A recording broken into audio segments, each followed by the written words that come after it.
Hello guys. तो अभी मैं आपसे यूपीएससी प्रीलिम्स 2026 का अपना खुद का एक्सपीरियंस शेयर करना चाहती हूँ। बिकॉज़ पेपर से पहले मैं कुछ ज़्यादा ही कॉन्फिडेंट थी कि इस बार वाला प्रीलिम्स हो जाएगा, बिकॉज़ इतने सारे पीवाईक्यूज़ किए थे, एमसीक्यू की बहुत ज़्यादा प्रैक्टिस की थी एंड इतना कॉन्फिडेंस तो आ ही गया था कि प्रीलिम्स तो हो ही जाएगा। तो जैसे ही मैं सेंटर गई तो आई वॉज़ वेरी काम कि मैंने खुद को बहुत ही समझाया कि हो जाएगा पेपर। एंड वो पेपर से पहले थोड़ी सी एंग्जाइटी आती है ना, तो बस वही था। But I was very confident.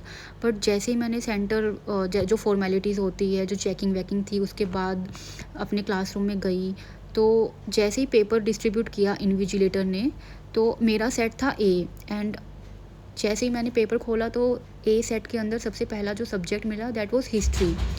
And guys, मेरा हिस्ट्री थोड़ा थोड़ा नहीं, कुछ ज़्यादा ही वीक सब्जेक्ट है, बिकॉज हिस्ट्री मुझे इतना इंटरेस्टिंग नहीं लगता है और मुझे याद भी नहीं होता है। सो मैंने डिसाइड किया कि मैं पेपर थोड़ा पीछे से शुरू करती हूँ, बिकॉज मैंने एक दो क्वेश्चंस देखे तो वो सारे हिस्ट्री के क्वेश्चंस थे। There were total 21 questions of the history.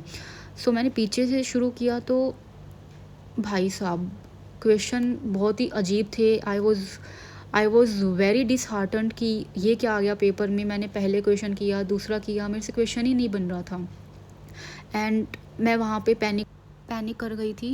And फिर लगा कि चलो अभी 10-20 क्वेश्चन ही करें, अभी तो पूरा पेपर पड़ा है। तो मैंने आसपास के बच्चों को देखा तो समथिंग वॉज नॉट राइट, क्योंकि सबके ही मुंह लटके हुए थे। तो कुछ तो सही नहीं था पेपर में, बिकॉज डिफ़िकल्ट पेपर भी नहीं था, क्योंकि कुछ क्वेश्चंस ऐसे थे कि जिसका कोई सर पाँव ही नहीं है। बहुत ही ज़्यादा एब्सर्ड पेपर लगा मुझे, बहुत ही ज़्यादा। एंड फिर मुझे लगा कि आगे पेपर करती हूँ। फिर मैंने रैंडम क्वेश्चंस उठाना शुरू किया। तो रैंडम क्वेश्चंस उठाए तो फिर मुझे और ज़्यादा पैनिक हुआ, क्योंकि वो क्वेश्चंस भी नहीं बन रहे थे। तो एग्ज़ाम के बीच में ही मुझे ये सब क्वेश्चंस आने लगे कि अगर पेपर नहीं हुआ तो आगे क्या करूँगी मैं, क्योंकि ऑप्शन बी तो लेके चला ही नहीं कभी। यही था कि हो जाएगा पेपर, हो जाएगा पेपर। एंड इतने मॉक टेस्ट दिए थे, इतनी मेहनत की थी, पीवाईक्यूज़ कम से कम 3 बार लगाए थे। सो या पेपर बहुत ही ज़्यादा अटपटा था एंड डिफ़िकल्ट लेवल था। एंड और मुझे लगा मैं पॉलिटी कर लेती हूँ। मैंने पॉलिटी ढूंढना शुरू किया तो भाई लक्ष्मीकांत का कोई भी क्वेश्चन ही नहीं मिले मुझे।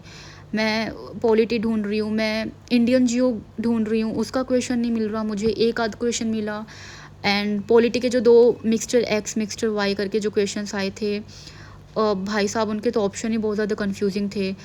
सो पेपर तो बहुत ही गंदा गया है मेरा। एंड या लेकिन पेपर के बीच में एक चीज़ तो समझ में आ रही थी कि यूपीएससी सिर्फ नॉलेज टेस्ट नहीं कर रहा, and it is the test of patience, temperament and emotional control. क्योंकि जैसे ही मैंने पेपर देखा, जैसे ही आधा घंटा हुआ, तो मुझे लगा कि this is not the test of knowledge, ये स्ट्रेटजी का है। कि पहले जैसे बोला जाता था ना कि 82 क्वेश्चंस जिसने भी किए तो उनके चांसेस होते हैं कि उनका प्रीलिम्स हो जाएगा। बट मुझे नहीं लगता कि इस पेपर के अंदर किसी ने भी 82 क्वेश्चंस अटैम्प्ट करे होंगे। बट मे बी ऐसे बच्चे हैं जिन्होंने करे होंगे। बट यहाँ पे ये था कि जिन्होंने 35 to 40 क्वेश्चंस जिन्होंने देखे हैं कि उनके बिल्कुल एक्यूरेसी के साथ सही है, तो मे बी उनका प्रीलिम्स हो सकता है। क्योंकि मैंने तो मेरे से तो मेरा टारगेट था 80 क्वेश्चंस अटैम्प्ट करने का, बट मुझसे नहीं हुआ 80 क्वेश्चंस, मुझे मिले ही नहीं कि मैं जो कर पाऊँ 80 क्वेश्चंस अटैम्प्ट। पर एक लेसन तो ज़रूर मिला कि चाहे पेपर कैसा भी हो, आपका काम रहना बहुत इंपॉर्टेंट होता है। तभी आप सॉल्व कर पाओगे क्वेश्चंस को, तभी आप उससे उस क्वेश्चन पेपर से फाइट कर पाओगे। And guys, no, maybe the paper didn't go as plan, but the journey continues and I am planning for preparing SSC CGL. That is my plan B. और guys, most importantly, अगर आप UPSC का second, third या फिर fourth attempt दे रहे हो तो please अपना प्लान भी रेडी रखना। बिकॉज यूपीएससी के अंदर बहुत ज़्यादा अनसर्टेनिटी आ चुकी है। एंड आप अब प्रेडिक्ट भी नहीं कर पा रहे हो कि कौन से क्वेश्चंस आएंगे, किस टाइप के आएंगे, हमेशा पैटर्न चेंज हो रहा है।